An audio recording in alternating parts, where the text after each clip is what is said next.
In the black waters of the North Atlantic, men were dying in silence. German U-boats slipped through the darkness like wolves, their radio jammers turning Allied torpedoes into useless metal. Ships vanished. Sailors slipped beneath the waves. The war's lifeline was bleeding out, and the men who designed the weapons had no answer for the interference that rendered them blind. Half a world away, after the studio lights had gone cold and the last camera had stopped turning, a woman sat alone at a kitchen table in Hollywood. She was not an admiral. She was not a physicist with a government laboratory. The world knew her only as the most beautiful face on the silver screen. Yet, under a single lamp, she was drawing the outline of a system that would one day let signals dance beyond the reach of any jammer. Her name was Hedy Lamarr, and the idea taking shape in her hands would outlive every film she ever made. Vienna in the final years of empire still glittered with music and order. On the 9th of November 1914, a child named Hedwig Eva Maria Kiesler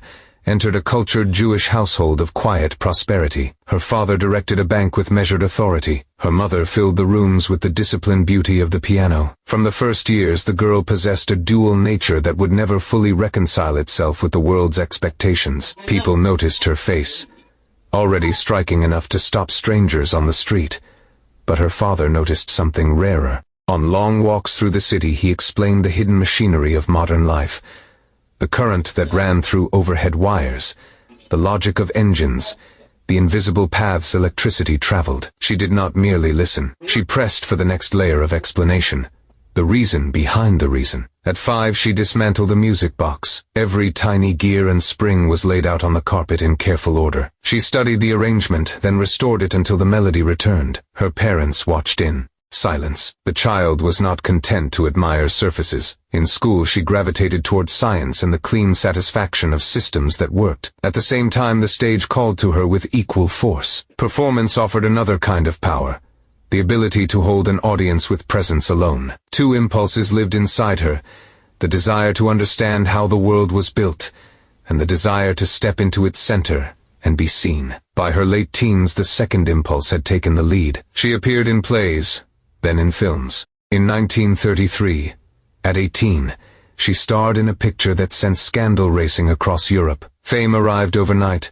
sharp and unwanted by her family. That same year, at 19, she married Friedrich Mandl, one of Austria's wealthiest and most powerful arms manufacturers. Mandl dealt in weapons and ammunition across borders, supplying regimes already sliding toward open fascism. He was rich beyond ordinary measure and possessive to the point of obsession. He forbade her continuing career. He wanted her at his side, beautiful and silent, a living decoration at the long tables where generals and technicians spoke freely. Those tables became her secret classroom. Experts discussed the guidance of torpedoes, the fragility of radio signals, the ease with which an enemy could flood a single frequency and render a weapon useless. They spoke without caution, certain the young wife understood nothing of consequence. They were wrong. She absorbed every technical detail. The problem of jamming settled into her memory like a question waiting for its answer. The marriage tightened into a cage. Mandl controlled her movements, her company, even the clothes she wore. She later called it a prison. Escape became the only remaining choice. Accounts of the night differ. Some speak of a drugged maid and a silent departure.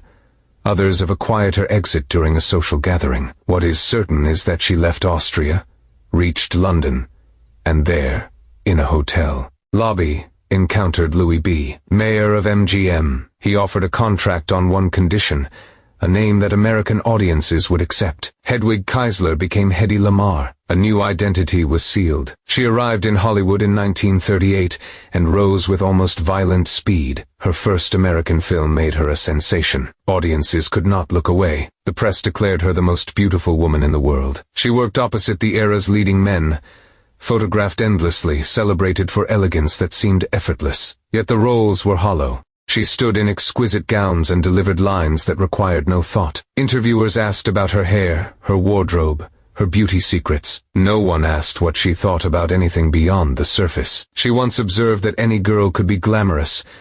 All she had to do was stand still and look stupid. Behind the lights, a mind continued to turn, unused and restless. When the camera stopped, she returned to private work. She kept an invention. Room at home.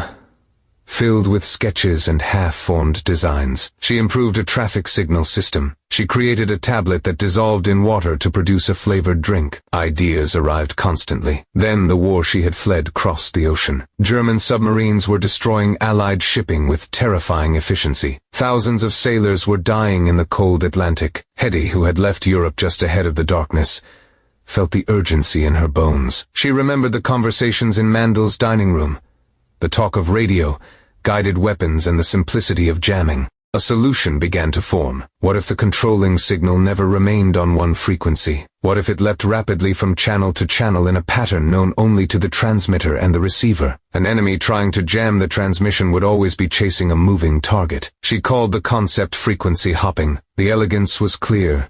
The problem of precise synchronization was not. She needed someone who understood how to keep multiple mechanical systems locked in perfect time. She found that person in George Antheil, a composer known for wild experimental works that synchronized ranks of player pianos. His experience with coordinated mechanisms offered a practical path. In the evenings after the day's filming, they worked at her kitchen table. By day she smiled under studio lights. By night she bent over diagrams, refining a system that used a punched paper roll, like those in player pianos, to keep the frequency changes synchronized between ship and torpedo across 88 possible channels, the same number as the keys on a piano. Month after month they sketched, argued, tested ideas, and refined the design until it was complete. On the 11th of August 1942 they received United States Patent 2,292,387 for a secret communication system. The patent was issued under the name Hedy Lamarr, her married name at the time. It was a mechanical solution of striking simplicity and power. The United States Navy rejected it. Officials suggested that if she wished to help the war effort she should use her famous face to sell war bonds. She did. At one event alone she helped raise $7 million in a single evening. She performed her duty with public grace. Privately she understood that her intellect had been dismissed because the world could not reconcile the glamorous star with the inventor. The patent expired in 1959 without a single dollar of royalties reaching her. Yet the principle did not die. In the 1960s the Navy quietly adopted a version of frequency hopping for secure military communications. In the decades that followed, the same core idea, spreading a signal across multiple frequencies, became the foundation of technologies that now define daily life. Wi-Fi, Bluetooth, GPS, modern cellular networks. Every wireless connection carries a distant echo of that wartime kitchen table. Her later years grew colder. Film rolls dried up. As she aged, Hollywood had little use for an older beauty. 6 marriages failed to deliver lasting connection. Isolation deepened. Financial troubles appeared. Arrests for shoplifting, later dismissed, generated mocking headlines. The same press that had once celebrated her face now focused on her difficulties. The world remembered the image and forgot the mind that had once tried to outthink a navy. Recognition arrived only when most of her life was already behind her. In 1997, at 83, she and George Antheil received the Electronic Frontier Foundation Pioneer Award. When the news reached her by telephone she reportedly answered, "Well, it's about time." She died on the 19th of January 2000 in Florida, at 85. In 2014 she was inducted into the National Inventors Hall of Fame. Today engineers and scientists acknowledge her contribution without hesitation. November 9th, her birthday, is observed as Hedy Lamarr Day. The woman once called the most beautiful in the world proved to be one of the 20th century's most consequential inventors. Photographs fade. The technology she helped create lives in every wireless device on Earth. She refused the narrow part the world assigned her. She listened when others assumed she could not understand. She worked in the quiet hours when the cameras were off, and an idea dismissed by the Navy eventually connected the planet. History saw her face first, and her mind only decades later. Do you think it judged her fairly? Or what does her story still demand of us about the talents we overlook, because they refuse to match the surface we expect?